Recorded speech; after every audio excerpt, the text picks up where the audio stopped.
Hace justamente una semana hablábamos y titulábamos la noticia de que Argentina redujo su natalidad en un 40% desde 2014.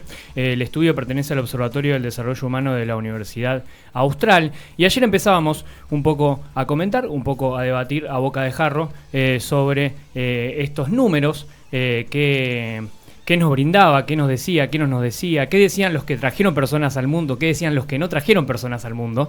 Pero para hablar sobre este tema y para tener quizás una voz un poco más especializada, muy se acercó a los estudios de REC Gustavo Peretti. Él es geógrafo, docente e investigador. Buen día, ¿cómo estás, Gustavo? ¿Qué tal? Buen día. Vas a tener que hablar cerca del micro porque si no... Ahí está. Ahora sí. No te va a tomar. Bueno, yo titulaba recién este cambio demográfico de nuestro país. Después vamos a desandar varios factores, pero ¿qué muestran para vos estos últimos informes sobre la tasa de natalidad en Argentina?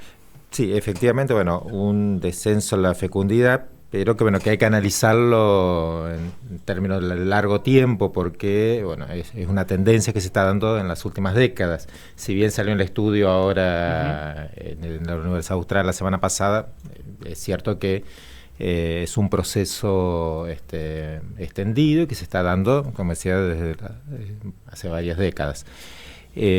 Más pronunciado ahora lo que fue este último periodo intercenso entre 2010 y 2023, que son los últimos datos que hay de natalidad. Que también hay que ubicarlo dentro de un contexto más amplio, que es un proceso de envejecimiento que está atravesando Argentina en general y la provincia de Santa Fe en particular, incluso de manera más temprana que lo que es el promedio de Argentina. Por ejemplo, si tomamos los datos del último censo 2010, en la provincia de Santa Fe los nacimientos estaban en torno a los 53.000 nacimientos y los datos del año pasado se ubican en 37.000, mientras que las defunciones se mantienen aproximadamente en 30.000. La diferencia que habría en crecimiento vegetativo está en 7.000 por año, ¿sí? En el caso de la capital, por ejemplo, comienzo de la década 2010 estaba en torno a los 10.000 nacimientos y 5.000 defunciones, o sea, una diferencia de 5.000 por año. Hoy por hoy, los nacimientos bajaron a 6.000, o sea, de 10.000 a 6.000, y las defunciones se mantienen también en torno a 5.000.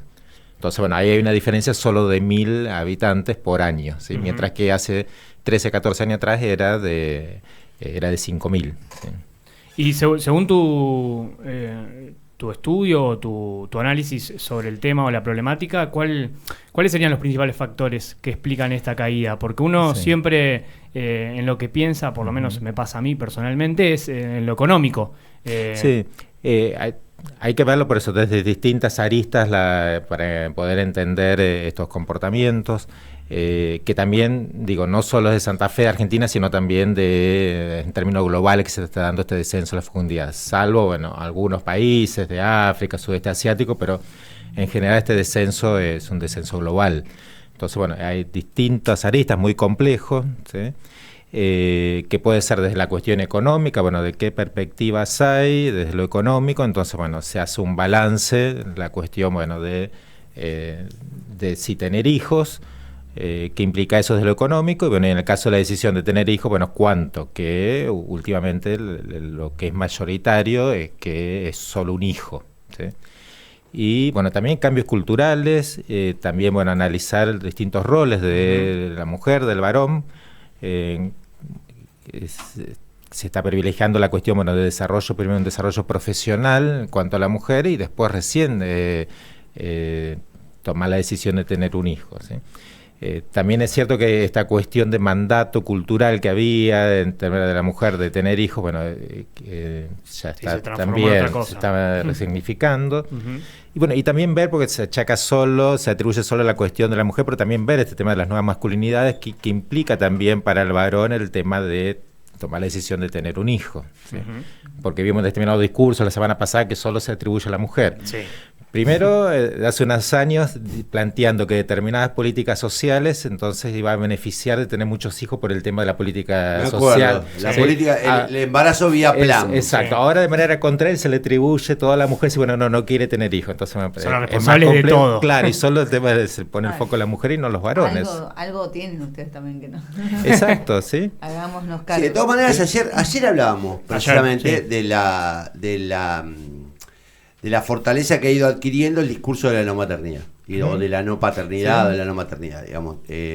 Lo que antes significaba una vergüenza o en todo caso una especie de no completitud del proyecto de vida, hoy se ha convertido en una alternativa. O sea, y esto tiene un gran peso cultural eso, la decisión de no ser madre o padre. Y digo, eso también debe impactar, más allá de lo económico. El hecho de que hay gente que decide no ser madre. Exacto, sí. Pero esa cuestión del mandato está como liquidado, no está funcionando, ¿no? Exacto, sí. Antes era una vergüenza, digamos, no tener hijos, uno tenía que dar explicaciones, porque hoy está naturalizado que es una opción. Sí. Por eso, y no es solo de Argentina, por eso la cuestión es más compleja y hay que verlo en términos globales. De hecho, en Europa hace mucho tiempo que viene sucediendo que los matrimonios empiezan a tener un hijo en lugar de 2 o 3, digamos. Sí, por eso, que decide tener, como es un hijo solamente, sí. Vos sabés que hablaba recién, Laucha dijo, pienso en la cuestión económica de por qué la gente no tiene hijos. Pero estuve leyendo por ahí que en sociedades cuanto más desarrolladas, más cae la tasa de natalidad. ¿Tiene algún sentido esto? Sí, por eso mismo, no solo hay que verlo de lo económico, tiene distintas aristas, hay toda una cuestión también cultural, social detrás de... Claro, pero uno pensaría que cae porque la sociedad no tiene plata. O sea, sería menos desarrollo económico, si se quiere. Pero por ahí lo que uno ve es que en ciertos países, cuanto mayor fue la tasa de desarrollo, tanto del proyecto de vida de las personas, que accedieron a una carrera, que acceden a un mejor trabajo, que les demanda más tiempo, etcétera, etcétera, bueno, van priorizando por ahí etapas de su vida. Quizá la cuestión, el parámetro económico es más propia de las capas medias, ¿sí? Capas más con menos recursos, bueno, eso quizá no estaba operando, ¿sí?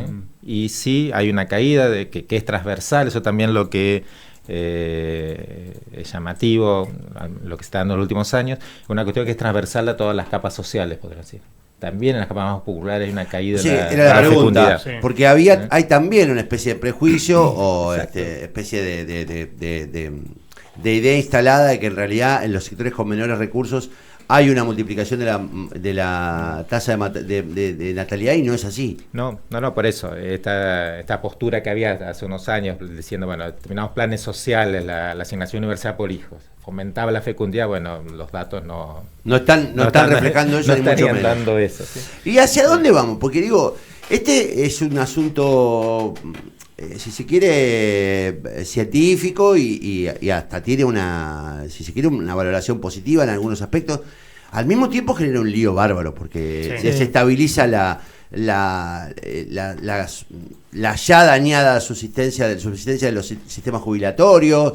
Hay un efecto bastante dañino. Sí, es un cambio en la estructura demográfica que se está dando, o sea, de una población donde los adultos, hoy por hoy todavía Argentina está atravesando lo que se llama la ventaja o el bono demográfico, o sea que los adultos, quienes sostienen económicamente al resto de la sociedad, todavía somos mayoría, ¿sí? Están en un 57% aproximadamente. Bueno, con este proceso de envejecimiento que no solo se da por la caída de la fecundidad, sino por el aumento de la esperanza de vida, que por eso también hay que verlo, la gente vive más. Exacto, tiene algunas vetas positivas de por qué se está dando este cambio, ¿sí? También es porque las condiciones de vida hacen que las personas que vivamos más, por el tanto la medicina, bueno, distintos calidad factores. De vida. Exacto, entonces, bueno. Pero bueno, es cierto que esta ventaja demográfica va a pasar, ¿sí? Los adultos en 20, 30 años no vamos a ser mayoría, ¿sí? Entonces, bueno, eso sí va a implicar resignificar toda la cuestión previsional. ¿Y alguien está tomando nota de esto o alguien le preocupa? Cuando digo alguien me pienso en estados, en gobiernos, porque intuyo que el gobierno nacional nuestro no, pero en otros lugares del mundo que haya visto experiencias. Hay cuestiones, por ejemplo, en países nórdicos donde se está planteado esto y bueno, fomentar la fecundidad no desde la cuestión valorativa, como estamos escuchando ahora, decir, bueno, sino, o sea, con una carga moral que hay muchos discursos hoy por hoy. sino bueno, beneficiando determinadas condiciones, sobre todo lo que tiene que ver con lo laboral del trabajo de la mujer, o sea, en temas de licencia, de los ámbitos de trabajo también, donde pueda tener, por ejemplo, que pueda ir con su hijo al trabajo. O sea, que el hecho de tener un hijo no implique retardar el desarrollo profesional, bueno, va a afectarse. Entonces, bueno, en esto sí los países nórdicos están teniendo ese tipo de políticas. Es cierto que no tiene mucho impacto mover el amperímetro, o sea, de que haya más natalidad. Pero bueno, sí aumentó algo en el caso de Suecia, Noruega, el tema de la fecundidad. ¿Hay algún dato del informe puntual de Santa Fe de la región que te preocupe o que te haya llamado la atención? No, como decía, a ver, es una tendencia que se viene dando ya desde el caso del envejecimiento de los años 90. Primero que se da el envejecimiento por el aumento de la esperanza de vida, por cada vez mayor cantidad de adultos mayores. Sí es cierto, bueno, y ahí se ubica la cantidad de jóvenes a partir de los 90 en un 30% en Argentina. Sí, el último censo lo que da que eso cae 5%. Hoy por hoy los niños y jóvenes son solo el 25%. Y dos caídas bruscas que se dan en lo que fue 2014, 2015 de la fecundidad, y luego otro escalón que fue 2019-2020. Incluso antes, 2019 ya hay, porque quizá muchos atribuyan al tema de la pandemia, pero ya en 2019 se observa, claro, otra caída. Sí. No, estaba fijándome, pero es notable, es un tema que efectivamente está ocurriendo en todo el mundo, incluso en China hay países que vienen alimentando me acuerdo que en China habían limitado en su momento, hace 20 o 30 años, la cantidad de hijos, y ahora alientan. Y ahora tienen visitadores que promueven que tengan hijos, visitadores familiares. Que invitan a las parejas a tener hijos. A procrear. Claro. A mí me parece un tema fascinante, que tiene aristas, insisto, de superación cultural en algunos aspectos, pero también tiene... Si lo pensás a futuro es preocupante, es muy preocupante. Sí, y bueno, ver esta cuestión... Pero ¿cómo se van a jubilar en 30 años? Sí. O sea, es imposible. Ya no va a depender de la voluntad o no de un gobierno. ¿O qué va a ser una jubilación en 30 años? No, pero además, ¿cómo? ¿Cómo si tenés, si vas a tener, no sé, 3 jubilados por cada laburante? Sí. ¿Cómo haces? Sí, igual si uno piensa que hasta no hace muchos años, los 70 por ejemplo, el problema era al revés, era la cuestión de la cantidad de personas que tenía el mundo, claro. Y bueno, y era una amenaza. ¿Y esto que tiene alguna posibilidad de revertirse?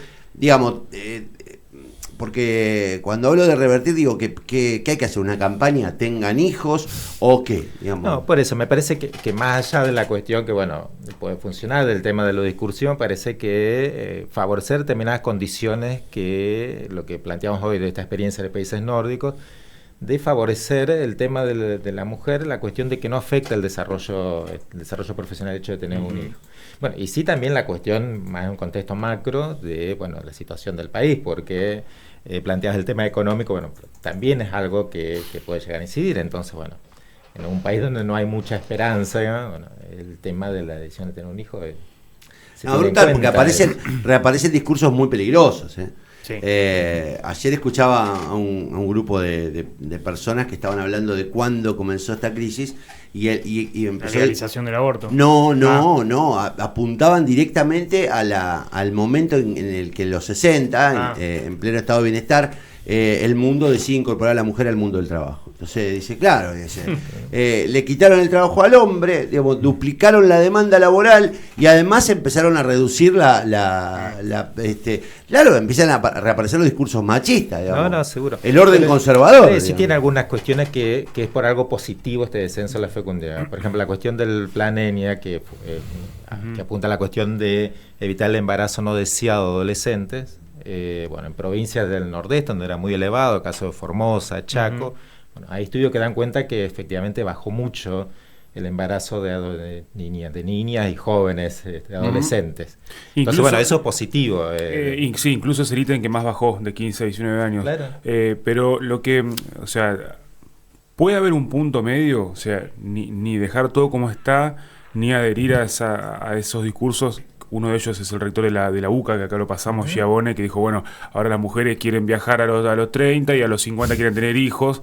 ¡Qué horror! ¡Qué horror! ¡Qué horror que una mujer sea libre! Y los varones también quieren Y los viajar, varones también. claro. Entonces, las parejas Sí. boludean cuando son jóvenes y después, bueno, se acuerdan tarde de tener hijos. Pero ¿hay alguna manera, no sé si desde la sociología, o hay alguna manera razonable de plantearlo como una problemática a futuro? Che, estamos teniendo pocos hijos, ¿qué hacemos?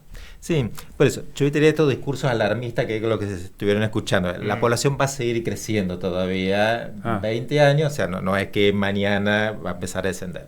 Con esta tendencia calcula, bueno, en 20 años comenzaría... Yo veo la calle más deshabitada, ya la veo.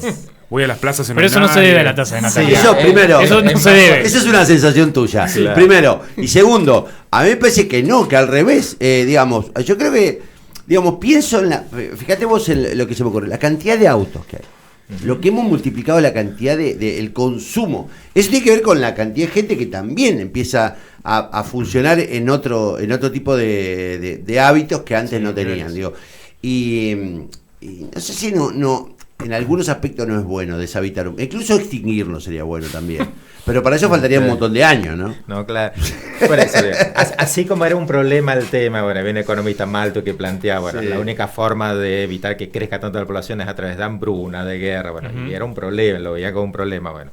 Ahora, como se ve como un problema, bueno, y eso ya dejó de ser un problema, también quizá puede cambiar el escenario y que se estabilice la cuestión demográfica. Entonces, me parece por eso hay que tratar de evitar estas posturas alarmistas que se están escuchando de algunos sectores. Y además está bueno charlarlo el tema, porque confluyen un montón de temas y sí, aspectos. Y va a pasar, digo, porque va a haber un debate sobre esto.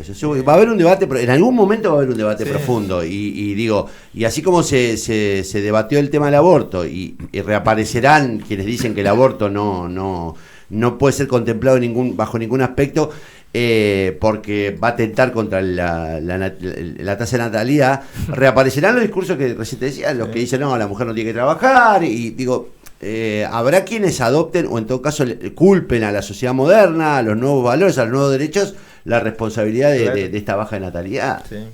Y sí, bueno, es interesante, bueno, pensar, hay un cambio demográfico existe, y la cuestión del tema de los adultos mayores. Sí es cierto, bueno, que es luego de los 65 hay toda una etapa que para muchos, una población importante, va a ser la más extensa de toda su vida. Entonces, me parece que hay que resignificar esos años. Es otro dato, ¿no? Yo lo estudié bastante en el debate de la reforma de la caja de jubilación. Hay debates que no se quieren dar, pero hay debates que hay que empezar a dar a qué edad te jubilás. Porque hay gente, antes la jubilación era los últimos, lo sumo, 15 o 20 años de tu vida. O sea, vos te pasabas 2/3 de tu vida laburando y un tercio, ponele un tercio como mucho. Ahora hay gente que vive más tiempo jubilada que laburando. Sí. Y de verdad es un problema. Sí. Pero, y también pensar, ¿qué hace la persona que se jubila también, más allá de lo económico? Hacemos? Es toda una etapa que, me parece que desde la cuestión desde el Estado hay que repensar eso, ámbito de socialización que tiene que haber. Entonces, espacio de convivencia, puestos de trabajo, digamos, asignados a ellos para actividades que deberían estar asignadas a personas de determinada edad. Claro, hay que volver a debatir todo. Sí. Y quizá, otra forma también de estar activo, quizá no es el trabajo formal, pero pienso que, por ejemplo, en el ámbito académico, donde estoy yo, que es el tema de la universidad, también uno se puede jubilar porque también tiene que haber una cuestión de recambio, pero se puede seguir aportando desde otro lugar. Por supuesto. Parece que hay que repensar el tema del adulto mayor. ¿Sí? Me quedan dos. La primera, no sé si tenés conocimiento, pero este informe habla de datos y números de nuestro país, pero pensaba, porque hablábamos de China, quizás lugares un poco lejanos, en la región, ¿cómo funciona? Digo, Brasil, Chile, Uruguay. Ayer justamente estaba leyendo unos artículos también de Chile que está planteando también este debate. O sea, Uruguay, Chile, Argentina son los primeros países, que incluso Cuba, que entra en un proceso de envejecimiento. Y por ejemplo, Brasil, que tiene una fecundidad más alta, la caída en la fecundidad es más acelerada que la de Argentina, porque venía de valores elevados. Y otra cuestión que plantea, cómo ralentizar, hacer, en todo caso, de ir demorando este envejecimiento, también está por el lado de las migraciones. tema que también está hoy por hoy en el tapete a través de propuestas, no de propuestas, sino de anuncios ya de modificar algunos aspectos de la ley migratoria, haciéndola más restrictiva. Me parece que justamente quizá el tema migratorio puede llegar a ser una inyección para rejuvenecer la población. Igual estamos pensando en cerrar las fronteras. Así. Bueno, y también tener en cuenta que la población no solo llega, sino que migran, y quienes están emigrando es población joven. Entonces, bueno, tener en cuenta también, en todo caso, si queremos discutir este tema del envejecimiento, tener las migraciones también en cuestión. Bien, y la última era algo más vinculado a tu percepción por tu profesión. Estás todo el tiempo en contacto con jóvenes, sos docente. Sí. ¿Es un tema que sale? ¿Es un tema que se habla? ¿Ni se comenta? ¿Se discute? Lo que veo, bueno, sí hay una cuestión de lo que tienen como perspectiva es todo un desarrollo profesional primero y no el tema de la cuestión de la paternidad. Eso está muy demorado, pero quizá, bueno, eso también de la cuestión de la poca cantidad, la caída de la fecundidad en los ámbitos académicos ya es algo más instalado desde hace más tiempo, sí. Es más común la cuestión de que sean muy pocos los hijos o que no tengan hijos directamente las parejas, ¿sí? Y no pareja, porque también esta cuestión hay que decidir, también hay un cambio del tema de tener hijos sin pareja. Claro. Este es otro tema también, ¿sí? Sí, o familias ensambladas y demás. Bueno, Gustavo, no será la última vez que te invitemos. No, supongo que favor. El tema va a dar para largo. La idea era un poco abrir el debate y tirar algunas puntas de estos números que dio a conocer el Observatorio de Desarrollo Humano de la Universidad Austral en relación a la tasa de natalidad de nuestro país. Pasó Gustavo Peretti por el Big Bang informativo.